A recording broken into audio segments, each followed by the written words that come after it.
मातृगर्भ में प्रथम उत्तानपाद जी आए। हम सब मातृगर्भ में उत्तानपाद ही रहते हैं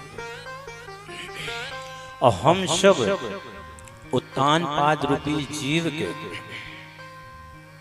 उत्तानपाद की दो पत्नियां थी, सुनीति और सुरुचि। हम सब मातृगर्भ में उत्तानपाद रहते हैं और हम सब उत्तानपाद रूपी जीव के दो पत्नियां होती हैं, सुनीति और सुरुचि का भाव। सुनीति यानी कि सुंदर नीति, सुंदर मंगल में संकल्प, और सुरुचि मनोन्मुखी आचरण, मनमोजी आचरण।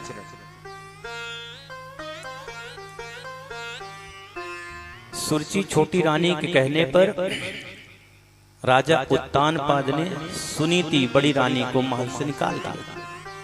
हम आप भी उत्तानपाद रूपी जीव जो हैं तो सुनीति को स्वीकार नहीं करते, सुंदर नीति पर चलना स्वीकार नहीं करते, सुरुचि मनोन्मुखी आचरण की ओर ही हम आप अग्रसर होते हैं।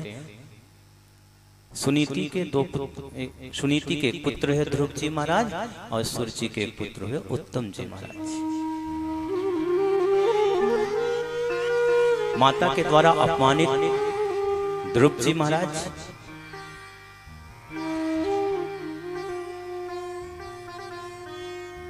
विद्यालय में दाखिला होना था, पिता का नाम नहीं मालूम। आकर के माँ से पूछते, माँ मेरे पिता का क्या नाम है? माता सुनीति ने कहा, इस देश के जो राजा है बेटा वो तुम्हारे पिता हैं उत्तानपाद जी। बड़े प्रसन्न हुए, भागे दौड़े महल में प्रविष्ट हुए। उस समय उत्तानपाद सिंहासन में बैठे और छोटी रानी सुरुचि जो थी बगल में बैठी थी और सुरुचि के पुत्र उत्तम को गोदी में लेकर इसने दुलार कर रहे थे। दौड़े दौड़े ध्रुव जी महाराज भी पिताजी करते हुए गोदी में बैठ गए। सुरुचि माता को तो बड़ा क्रोध आया और उन्होंने बाँह पकड़ करके नीचे धकेल दिया ध्रुव जी, 5 वर्ष के छोटे से बालक ध्रुव जी को। गोदी में बैठना है महाराज के, महाराज की गोदी में बैठना है यदि तो जाओ, जा करके वन में तपस्या करो और तपस्या करना। जब भगवान नारायण प्रसन्न हो जाएंगे तो नारायण भगवान से वरदान मांगना कि मुझे माता सुरुचि की कोख से जन्म देना, पैदा करना, तब जाकर के तुम महाराज की गोदी में बैठ सकते हो। यहाँ पर माता सुरुचि के अहंकार का दर्शन किया जाए।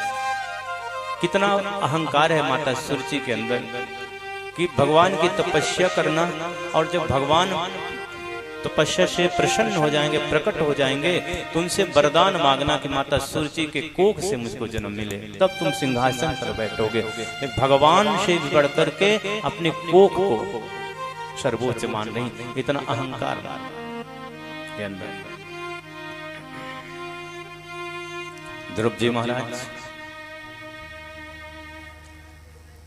दुखी भाव से माँ सुनीति के पास गए, सारी स्थितियों को बतलाया। माता सुनीति ने कहा, बेटा इसमें किसी का दोष नहीं, ये सब हमारे भाग्य का दोष है। जब समय विपरीत होता है तो अपने भी दूर हो जाते हैं, और जब समय अनुकूल होता है, प्रभु की कृपा होती है, तो पराये भी अपने बनने की कोशिश करते हैं। जा पर कृपा मेरे राम की होई, ता पर कृपा करें सब। इसमें किसी का दोष नहीं लेता, इसमें हमारे भाग्य का दोष है। हमारे ऐसे समय, हमारे ऐसे परिस्थितियां हैं बेटा कि जो आज अपने ही हमसे दूर हो रहे हैं, अपने ही हमें स्वीकार नहीं कर रहे हैं। ये हमारे भाग्य का दोष, किसी का दोष नहीं। ध्रुव जी ने कहा, माँ भगवान मिलते कहाँ? छोटा सा बालक मन बहलाने के लिए मानो कि माँ ने कह दिया, बेटा भगवान तो वन में मिलते हैं, तपस्या करने पर मिलते हैं। ध्रुव जी ने कहा, माँ अब तो मैं आपको तभी अपना मुख दिखाऊंगा जब तक मैं भगवान को प्राप्त नहीं कर लूंगा। माँ आपको अपना मुख नहीं दिखलाऊंगा। घोर वन की यात्रा के 5 वर्ष के छोटे से बालक ध्रुव जी घोर वन में पहुंच गए। नारदो देव दर्शन नारद जी तो भगवान के मन माने जाते हैं। भगवान को जो कार्य कराना होता है नारद जी को आगे कर देते हैं, प्रेरित करते हैं। नारद जी महाराज घोर वन में प्रकट हो गए। छोटे से बालक ध्रुव से पूछते हैं, बेटा इतने घोर वन में तुम क्यों भ्रमण कर रहे हो?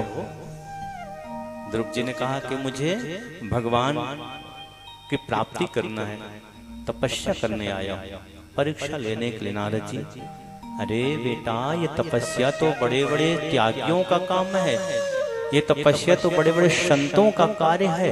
तुम इतने छोटे से बालक तुम कैसे तपस्या कर पाओगे? अरे यहाँ के हिंसक जंतु शेर चीते तुम्हारा तो नाश्ता कर जाएंगे, तुम्हें खा जाएंगे, तुम लौट जाओ वन। बहुत भ्रमित किया नारद जी महाराज ने। ध्रुव जी महाराज ने कहा, आप हैं कौन? बोले, मैं नारद। ध्रुव जी ने कहा, आप नारद नहीं हो सकते हो। नारद जी ने कहा, कैसी बात कर, मैं नारद? देखो मेरा बीड़ा और मैं, तुम ऐसा क्यों बोल रहे हो? ध्रुव जी ने कहा, आप नारद नहीं हो सकते, क्योंकि मैंने अपनी माँ के मुख से सुना है कि जिनको नारद मिले हैं उनको भगवान मिले हैं, और आप तो भगवान से हमको भ्रमित कर रहे हैं, दूर कर रहे हैं, आप नारद नहीं हो सकते। नारद जी ने समझा कि दिव्य चीज है, दृढ़ संकल्प दृढ़ निश्चय है इस 5 वर्ष के बालक का। हो तेजः क्षत्रियाणाम मान भंगम मिश्रताम। इस क्षत्रिय बालक को देखो, 5 वर्ष का बालक, कितना दृढ़ निश्चय इसके अंदर कि अपने अपमान को नहीं सह पाया।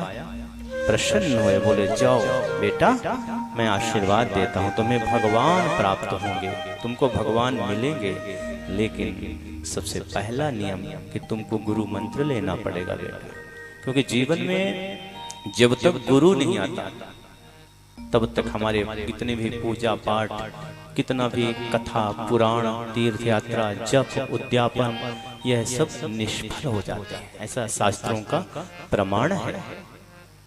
और गुरु मंत्र लेने के बाद हम कोई भी मुट्ठी भी दान करें, तीर्थ में डुबकी लगाएं, कोई भी व्रत करें, कोई भी तप करें और कोई भी उद्यापन करें, कोई भी पुराण सुने, उसका फल हमको प्राप्त हो जाता है। बेटा तुमको गुरु मंत्र लेना पड़ेगा।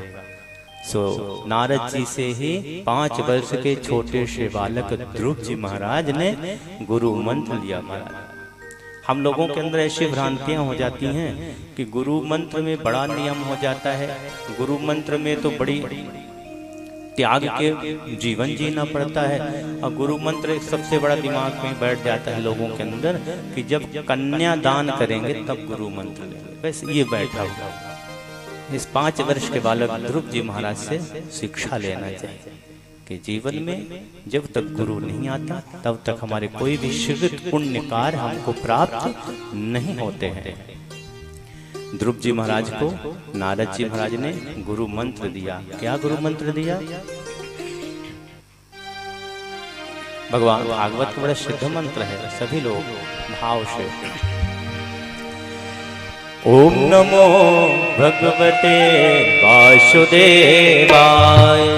ओम नमो भगवते वासुदेवाय। ओम नमो भगवते वासुदेवाय। ओम नमो भगवते वासुदेवाय। ओम नमो भगवते वासुदेवाय। ओम नमो भगवते वासुदेवाय।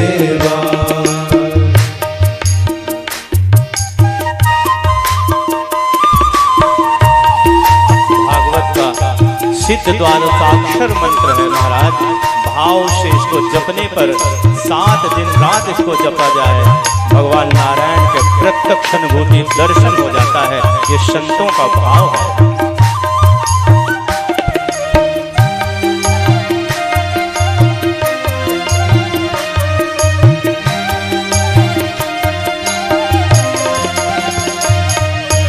वासुदेवाय मेरो नंद नंदना। वासुदेवाय मेरो नंद नंदना। वासुदेवाय मेरो नंद नंदना। वासुदेवाय मेरो नंद नंदना। ओम नमो भगवते वासुदेवाय। ओम नमो भगवते वासुदेवाय। ओम नमो भगवते वासुदेवाय। ओम नमो भगवते वासुदेवाय।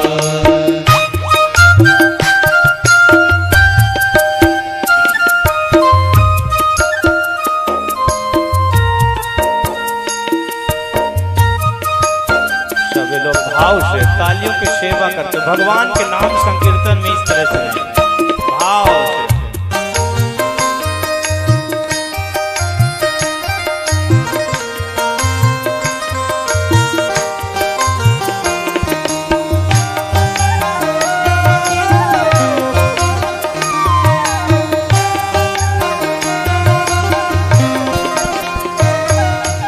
वासुदेवाय मेरो नंद नंदना।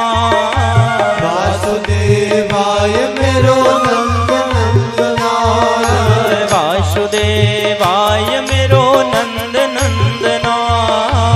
वासुदेवाय मेरो नंद नंदना। ओम नमो भगवते वासुदेवाय। ओम नमो भगवते वासुदेवाय। ओम नमो भगवते वासुदेवाय। ओम नमो भगवते वासुदेवाय। वासुदेवाय मेरो नंद नंदना।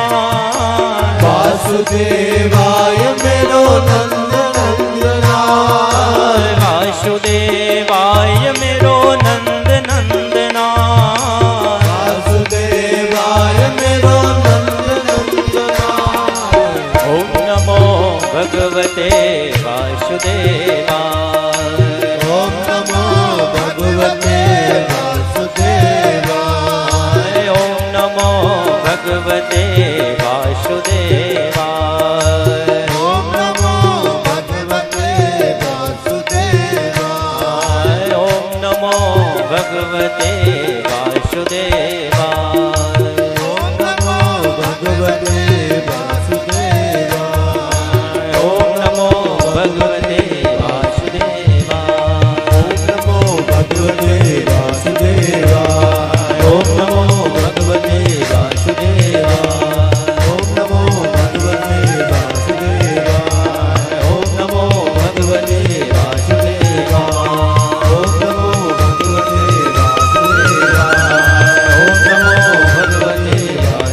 वासुदेवाय। ओम नमो भगवते वासुदेवाय। ओम नमो भगवते वासुदेवाय। ओम नमो भगवते वासुदेवाय। ओम नमो भगवते वासुदेवाय। ओम नमो भगवते वासुदेवाय।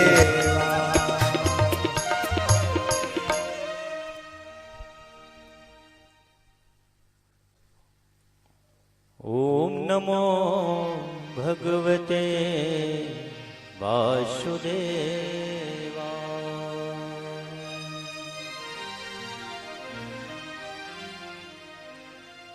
नारद जी के से ध्रुव जी महाराज ने गुरु मंत्र लिया और मथुरा मधुवन में जाकर के यमुना जी में डुबकी लगाया है। ऐसी कठोर तपस्या किया है ध्रुव जी महाराज ने। ओम नमो भगवते वासुदेवाय। ओम नमो भगवते वासुदेवाय। 6 माह तपस्या किया। 3 दिन में तो केवल एक बार जल पी लेते, 9 दिन में केवल एक बार वायु सूखे पत्ते खा करके 5वें महीने तो ध्रुव जी महाराज ने श्वास ही रोक दिया और भगवान का जाप करते रहे। ओम नमो भगवते वासुदेवाय। ओम नमो भगवते वासुदेवाय। साक्षात भगवान प्रकट हो गए, भगवान के दिव्य स्तुति किया है और भगवान प्रसन्न होकर के ध्रुव जी महाराज को उच्चतम ध्रुवलोक प्रदान किए हैं कि जाओ बेटा उस ध्रुवलोक जिसकी सप्त ऋषि भी परिक्रमा करते हैं, ऐसा ध्रुवलोक तुमको प्रदान करता हूँ। 36,000 वर्ष तक निर्विघ्न राज्य करके ध्रुव जी महाराज मृत्यु के देवी के शर पर पैर रख करके और उच्चतम लोक हो गए।